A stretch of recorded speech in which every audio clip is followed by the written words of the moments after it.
Welcome back to the Sports Perspective TV viewers and subscribers. As always, thank you for tuning in.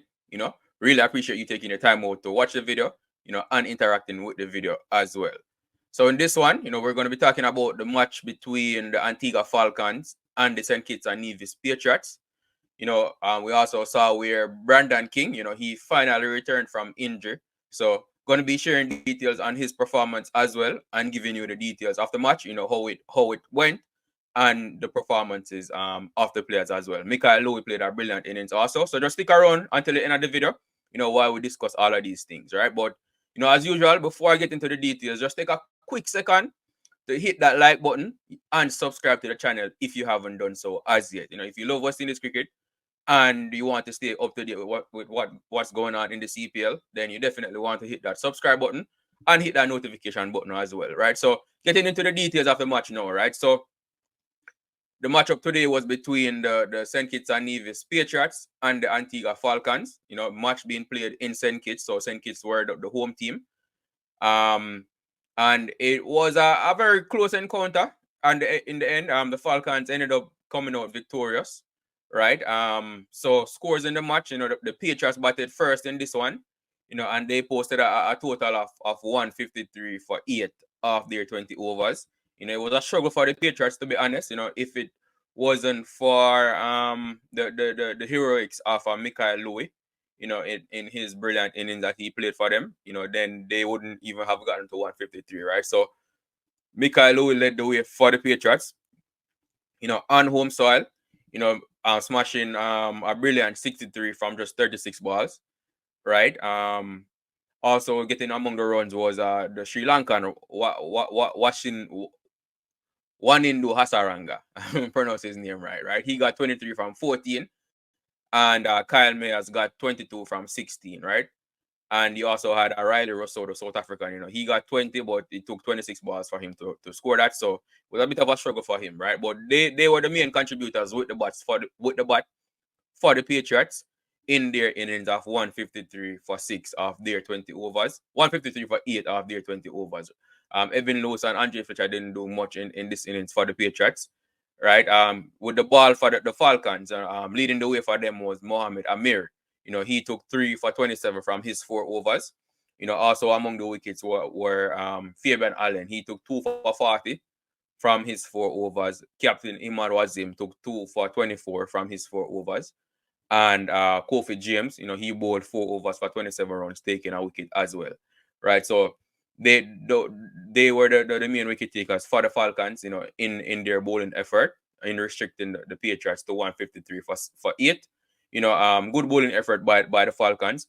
The Falcons in reply, they got to 154 for 8 of 19.4 overs. So went down to the wire. They won the match with 2 balls to spare. It was a really close encounter, right? But so batting for the Falcons, you have Justin Greaves. He was their top scorer. He got 30 from 16 at the top of the innings.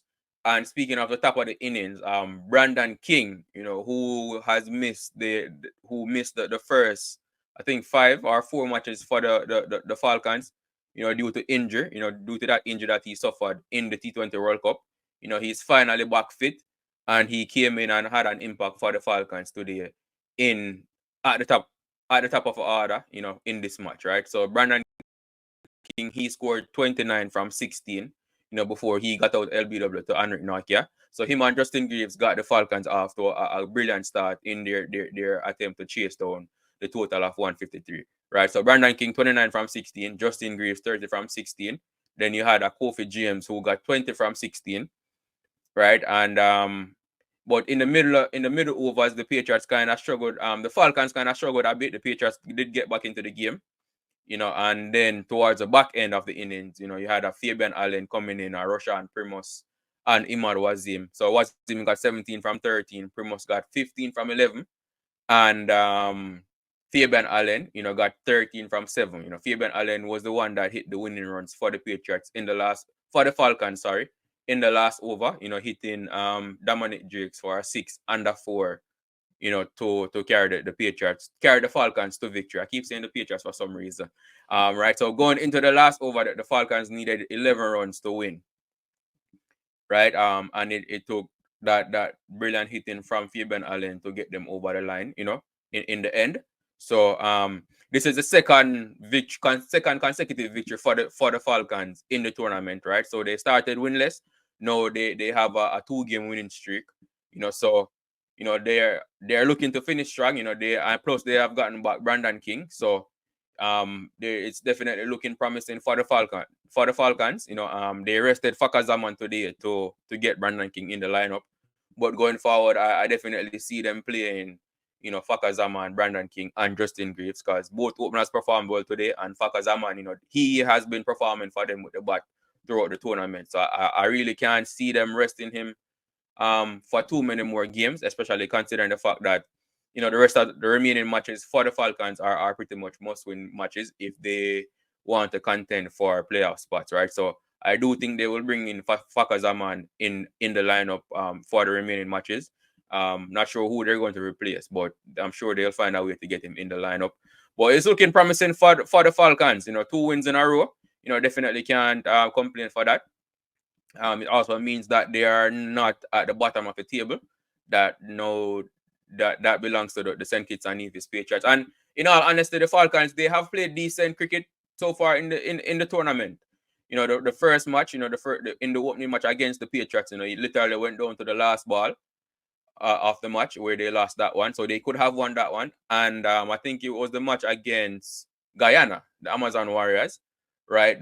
Going into the last over, Guyana needed 16 runs to win that match, and the Falcons and were able to get it, right? So those are 2 matches that the Falcons could have won, and their record would have been much different than it is right now. But so they've played decent cricket for the most part so far in the tournament, and it's good to see them finally now, turning some of that good cricket into victories. Also getting back Brandon King, right? And so talking about Brandon King, it will be interesting to see, with Brandon King being fit, the competition for those opening spots in the West Indies team, it's definitely heating up. You have a Brandon King, a Shea Hope, Alec Atheniers. We see where Evin Lewis also is scoring runs in the CPL. Evin Lewis actually is the leading run scorer in the CPL so far, right? So all of these players are putting up their hand. Kyle Mayers also, he's scoring runs in the CPL also, even though he's not opening.